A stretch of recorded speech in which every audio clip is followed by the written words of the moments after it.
రాయలసీమకు ఘన చరిత్ర ఉంది. కానీ చరిత్రను వక్రీకరిస్తూ నారా చంద్రబాబు నాయుడు గారు రాయలసీమలో కేవలం హత్య రాజకీయాలు, కక్షలు మాత్రమే ఉన్నాయని చెప్పి దుష్ప్రచారం చేయిస్తూ ఉన్నారని కొంతమంది అంటారు. దాంట్లో వాస్తవం ఉందంటారు. ఒకటి, ఏ రోజు చంద్రబాబు నాయుడు గారు ఆ మాట అనలేదే. రాయలసీమలో ఫ్యాక్షనిజం అని చంద్రబాబు నాయుడు గారు ఏ రోజు అనలేదు. ఘన చరిత్ర కలది రాయలసీమ. నేను చెప్తున్నా, భారతదేశానికి రాష్ట్రపతిగా సేవలు అందించిన వ్యక్తి నీలం సంజీవ్ రెడ్డి గారు రాయలసీమ వ్యక్తి. అంతెందుకన్నా తెలంగాణకు సంబంధించిన పివి నరసింహారావు గారు ఆ రోజు ప్రధాని అయ్యే అవకాశం వస్తే నంద్యాల పార్లమెంట్ నుంచి నిలబెట్టారో తెలుగుదేశం పార్టీ అభ్యర్థిని నిలబెట్టకుండా గెలిపించింది. అది రాయలసీమ పైన తెలుగుదేశం పార్టీకి ఉండే అభిమానం. అది తెలుగుదేశం పార్టీ ఎంతోమంది ఫ్యాక్షన్ కుటుంబాలను కలిపింది రాయలసీమలో. మీరు చూసుకోండి, 2014లో కావచ్చు ఎన్నికల్లో పరిటాల జేసీ కుటుంబాలని అనంతపురం జిల్లా నుంచి కలిపింది, కోట్ల కేఈ కుటుంబాన్ని కలిపింది, అదేవిధంగా బైరెడ్డి గౌరు కుటుంబాలను కలిపింది, అదేవిధంగా కడపలో రామసుబ్బారెడ్డి ఆదినారాయణ రెడ్డి కుటుంబాలను కలిపింది, అదేవిధంగా చిత్తూరు జిల్లాలో నల్లారినార కుటుంబాలను కలిపింది. ఈ విధంగా చెప్పుకుంటూ పోతే ఎంతోమంది ఎన్నో కుటుంబాలను కలిపింది, ఫ్యాక్షన్ కుటుంబాలని. రాయలసీమలో ఫ్యాక్షన్ కాదు ఉండాల్సింది. రాయలసీమ అభివృద్ధి చెందాలంటే ఫ్యాక్షన్ రూపం ఆపి మనమందరం విద్యతో అని చెప్పి ఆ రోజు విద్యను ప్రోత్సహించారు చంద్రబాబు నాయుడు గారు. రాయలసీమలో బిఫోర్ 1995 ఎన్ని స్కూల్స్ ఉన్నాయి, ఆఫ్టర్ 1995 ఎన్ని స్కూల్స్ ఎస్టాబ్లిష్ చేశారు చూసుకోండి. ఎన్ని ఇంజనీరింగ్ కాలేజీలు పెట్టారు, ఎన్ని మెడికల్ కాలేజీలు పెట్టారు, ఎన్ని యూనివర్సిటీలు డెవలప్ చేశారు, ఇవన్నీ తీయండి అన్న. అంతెందుకు రాయలసీమలో తొలి మహిళ ఈరోజు మన ఆంధ్రప్రదేశ్ రాష్ట్రంలోనే కావచ్చు తొలి మహిళా యూనివర్సిటీ పద్మావతి యూనివర్సిటీ. ఆ పద్మావతి యూనివర్సిటీని తిరుపతిలో రాయలసీమలో పెట్టారన్న తెలుగుదేశం పార్టీ వాళ్ళు. ఐఐటి ఐజార్ వస్తే ఎక్కడ పెట్టారు? తిరుపతిలో పెట్టారు. సెంట్రల్ యూనివర్సిటీ అనంతపురంలో పెట్టారు. ఉర్దూ యూనివర్సిటీ కర్నూలులో పెట్టారు. కడపను ఒక టూరిజం హబ్గా మార్చారు. ఈ విధంగా ఇన్ని రకాలుగా అభివృద్ధి చేశారు రాయలసీమని. ఈ విధంగా తెలుగుదేశం పార్టీ అభివృద్ధి చేసింది. ఎక్కడ ఫ్యాక్షనిజాన్ని ప్రోత్సహించింది రాజశేఖర్ రెడ్డి కుటుంబము. అదేవిధంగా కొంతమంది ఆనాటి కాంగ్రెస్ పార్టీ నాయకులు ఫ్యాక్షన్ని ప్రోత్సహించారు. తెలుగుదేశం పార్టీ ఏ రోజు ఫ్యాక్షన్ని ప్రోత్సహించలేదు. అది గుర్తుపెట్టుకోండి. పరిటాల రవి గారు లాంటి వ్యక్తులను కూడా జనజీవన స్రవంతిలో కలిపి వాళ్ళకొక మంచి నాయకత్వాన్ని అందించి వాళ్ళని ఒక మంచి నాయకులుగా తయారు చేసిన పార్టీ తెలుగుదేశం పార్టీ. అది ఎవరో కాదనలేని విషయం. రాయలసీమలో ఒక మంచి నాయకత్వాన్ని అందించింది. ఈరోజు మీరు చెప్పుకుంటూ పోతే ఈరోజు కాంగ్రెస్ పార్టీలో ఉండే నాయకులు తులసిరెడ్డి గారిని అడగండి చెప్తారు. ఆ రోజు కడప జిల్లాలో 11 స్థానాలు ఉంటే ఆ రోజు 8 స్థానాలు తెలుగుదేశం పార్టీ గెలిచేది. కడప జిల్లా అభివృద్ధి చేసిందంటే తెలుగుదేశం పార్టీ చేసింది. కర్నూలు జిల్లా అభివృద్ధి చేసిందంటే తెలుగుదేశం పార్టీ చేసింది. చిత్తూరు జిల్లా అభివృద్ధి చేసిందంటే తెలుగుదేశం పార్టీ. అనంతపురం అభివృద్ధి జరిగిందంటే తెలుగుదేశం పార్టీ హయాంలో జరిగింది. ఇంకే పార్టీ హయాంలో జరగలేదు. అయితే 2007లో వైఎస్ రాజశేఖర రెడ్డి గారు ముఖ్యమంత్రిగా ఉన్నప్పుడు రాయలసీమకు నీళ్ళు ఇవ్వాలనే ఉద్దేశంతో పోతిరెడ్డిపాటి హెడ్ రెగ్యులేటర్ని 11,000 క్యూసెక్ల నుంచి 44,000 క్యూసెక్లకు సామర్థ్యాన్ని పెంచడానికి ప్రయత్నం చేస్తే ఆనాటి నారా చంద్రబాబు నాయుడు గారు, కోడేరు శివప్రసాద్ గారు కావచ్చు, లేకుంటే దేవినేని ఉమా గారు కావచ్చు, వాళ్ళతో విజయవాడ ప్రకాశం బ్యారేజ్ వద్ద ధర్నా చేయించి రాయలసీమ నీళ్ళు ఇవ్వకుండా నాశనం చేశాడు అని చెప్పేసి అంటారు. ఇప్పుడు చేయలేని వాడు ఎన్నైనా నిందలు చెప్తాడు. ఇదే ప్రకాశం బ్యారేజ్ దగ్గర ఈ విధంగా చేయించారని చెప్తూ ఉన్నారు. ఇప్పుడు ఆ రోజు ఉమ్మడి ఆంధ్రప్రదేశ్ ఉన్నప్పుడు 3 ప్రాంతాల నుంచి అనేక ప్రాంతాల నీరు. ఈ రోజు కూడా తెలంగాణ ఆంధ్ర రాష్ట్రాల మధ్య కొన్ని గొడవలు ఉన్నాయి. ఆ రోజు నిజంగా నదుల అనుసంధానం చేసి నీళ్ళు ఇవ్వగలమని చెప్పిన వ్యక్తి చంద్రబాబు నాయుడు గారు. ఇప్పుడు అన్ని ప్రాంతాలకి సమన్యాయం చేయాలి. ఆ విధంగా ఆ రోజు రాయలసీమకి ఏ విధంగా న్యాయం చేయాలని భావించి ఆ రోజు పట్టిసీమని అంటే 2014లో పట్టిసీమని తీసుకొని రావడం కావచ్చు. ఈరోజు అదే పోతిరెడ్డిపాటిని కంప్లీట్ చేసింది కూడా తెలుగుదేశం పార్టీ. అదే పోతిరెడ్డిపాటిని కంప్లీట్ చేసిన తెలుగుదేశం పార్టీ. నిజంగా ఆ ఉద్దేశం ఉంటే ఆ రోజు ఆపిచ్చేసి ఉండొచ్చు కదా. తెలుగుదేశం పార్టీ హయాంలో దాన్ని పండబెట్టేసి ఉండొచ్చు కదా, ఇప్పుడు జగన్మోహన్ రెడ్డి చేస్తున్నట్టు. కానీ చంద్రబాబు నాయుడు గారు ఏ రోజు ఆ విధంగా చేయలేదమ్మా. ఆ పోతిరెడ్డిపాటును కూడా కంప్లీట్ చేసిన చరిత్ర తెలుగుదేశం పార్టీది. అదేవిధంగా ఎన్నో ప్రాజెక్టులను, నాట్ ఓన్లీ పోతిరెడ్డిపాడు, రాయలసీమలో అనేక ఇరిగేషన్ ప్రాజెక్టులకి జీవం పోసిన తెలుగుదేశం పార్టీ. 12,000 కోట్లు 2014 నుంచి 19 వరకు ఖర్చు పెట్టింది తెలుగుదేశం పార్టీ. ఈ జగన్మోహన్ రెడ్డి గారు ఎందుకు కనీసం 3,000-4,000 కోట్లు కూడా ఖర్చు పెట్టలేకపోయాడు ఇరిగేషన్కి, రాయలసీమకి? దానికి సమాధానం చెప్పమానండి. సీమలో పారాల్సింది రక్తం కాదు, సీమలో పారాల్సింది నీళ్లు అని చెప్పిన ఘనత తెలుగుదేశం పార్టీది. కర్నూలు పార్లమెంట్కి సంబంధించిన ఒక మంత్రి మా రాయలసీమకి ఏదైనా చేయండి అని అంటే కర్నూలు పార్లమెంట్లో మాకు 2 సీట్లు గెలిపించారు, నేనేం చేయాలి రాయలసీమకి అని చెప్పేసి నారా చంద్రబాబు నాయుడు గారు అన్నారని చెప్పేసి సాక్షాత్ కె కృష్ణమూర్తి గారు మీడియా సమావేశంలో అన్నారు.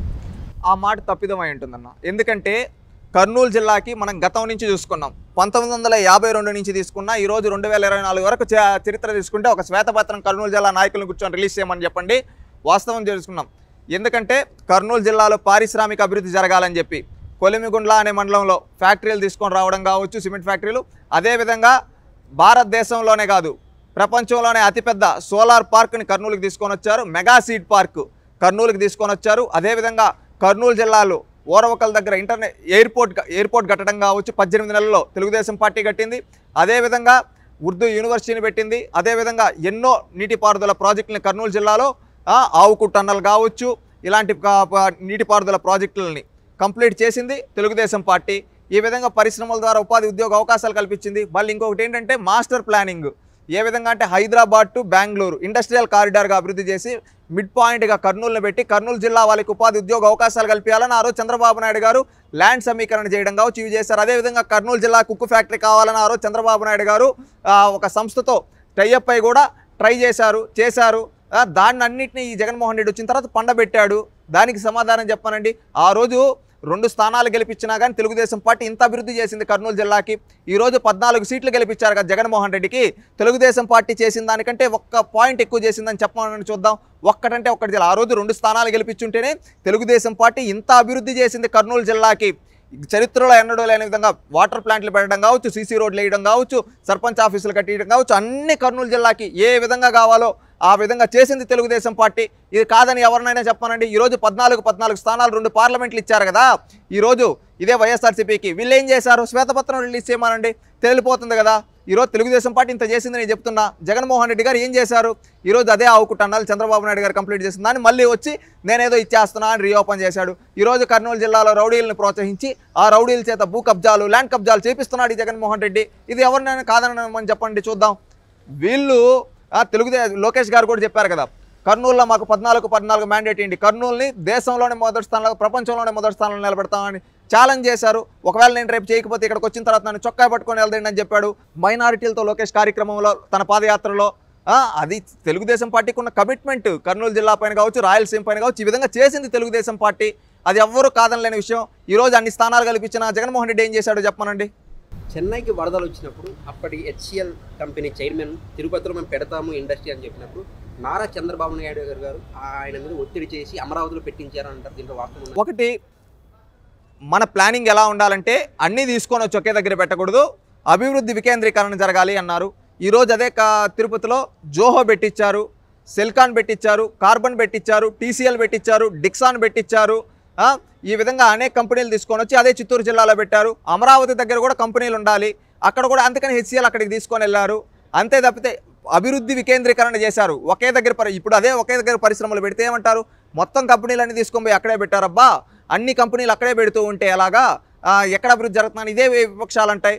ఆ రోజు చంద్రబాబు నాయుడు గారు అభివృద్ధి వికేంద్రీకరణ చేశారు. ఒకటి చూడండి, మిలీనియం టవర్స్ ఎక్కడ కట్టించాడు? విశాఖపట్నంలో కట్టించాడు. అక్కడ మెట్టెక్ జోన్ పెట్టడం కావచ్చు. ఈ విధంగా అనేక కంపెనీల్ని ఒక్కొక్క జిల్లాకి తీసుకొని వస్తూ ఒక్కొక్క జిల్లాలో ఒక్కొక్క రంగాన్ని అభివృద్ధి చేశారు.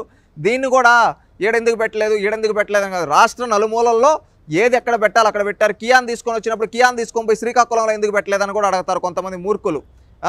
ఏ ప్రాంతంకి ఏది న్యాయం చేయాలో ఆ విధంగా న్యాయం చేశాడు. ఇప్పుడు ఆక్వా ఉండే దగ్గర ఇప్పుడు సముద్ర తీర ప్రాంతం ఉంటుంది, అక్కడ పెట్టాల్సిన అక్కడ వాడి రిసోర్సెస్ని బట్టి అక్కడ పెట్టాల్సిన పరిశ్రమలు అక్కడ పెడతారు. ఇప్పుడు రాయలసీమ లాంటి దగ్గర కొంచెం వర్షపాతం తక్కువ ఉంటుంది, వీటికి నీళ్లు మనం సముద్రంలో కలిసిపోయే నీళ్ళని తీసుకొని వచ్చి ఈ విధంగా నదుల అనుసంధానం ద్వారా ఈ విధంగా తీసుకొని ఈ నీళ్ళని కల్పించి ఇవి ఇక్కడ కొన్ని పెట్టగలుగుతాం. ఈ విధంగా చేస్తాం. ఈ విధంగా అంటే ప్రాంతాలను బట్టి అక్కడ పరిస్థితులను బట్టి క్లైమాటిక్ కండిషన్స్ని బట్టి ఈ విధంగా పరిశ్రమలు అనేది కూడా తీసుకొని వస్తూ ఉంటారు. అక్కడ ఏ విధంగా అక్కడ మ్యాన్ పవర్ కావచ్చు అన్ని ఉద్దేశించి అక్కడ పరిశ్రమలు పెడతారు. ఆ విధంగా ఆ రోజు చంద్రబాబు నాయుడు గారు పెట్టారు.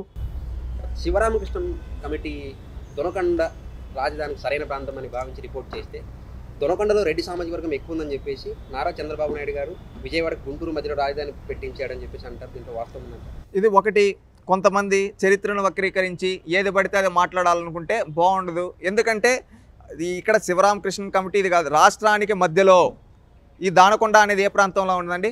ఏ జిల్లాలో ఉంది? ప్రకాశం జిల్లాలో. ప్రకాశం జిల్లాలో భూములు ఎలాంటి భూములు? ఎలాంటి భూములు? ఇప్పుడు రాజధాని అనేది మనకు భవిష్యత్ తరాలకు ఒక దిక్సూచిలా ఉండాలి. అంతేగాని ఒక ప్రాంతంలో పెట్టి అంటే అక్కడ భూములు ఉన్నాయి ప్రభుత్వ భూములు అనే ఉద్దేశం కాదు. రేపు ఎన్ని వరదలు వచ్చినా ఎన్ని వచ్చినా తట్టుకొని నిలబడే విధంగా ఉండాలి. అర్థమైందా? ఆ విధంగా ఆ రోజు అక్కడ పరిస్థితులను బట్టి ఆ రోజు అది చంద్రబాబు నాయుడు గారి డెసిషన్ ఒకటే కాదే. ఆ రోజు 175 మంది శాసనసభలో నేను ఇక్కడ పెడుతున్నానంటే ఆ రోజు 60 మంది సభ్యులు బలమున్న వైఎస్ఆర్సీపీ సైతం జగన్మోహన్ రెడ్డి గారు సైతం మద్దతు ఇచ్చారు. ఆ రోజు అందరూ 175 మందిలో ఎవరూ అపోజ్ చేయలేదే.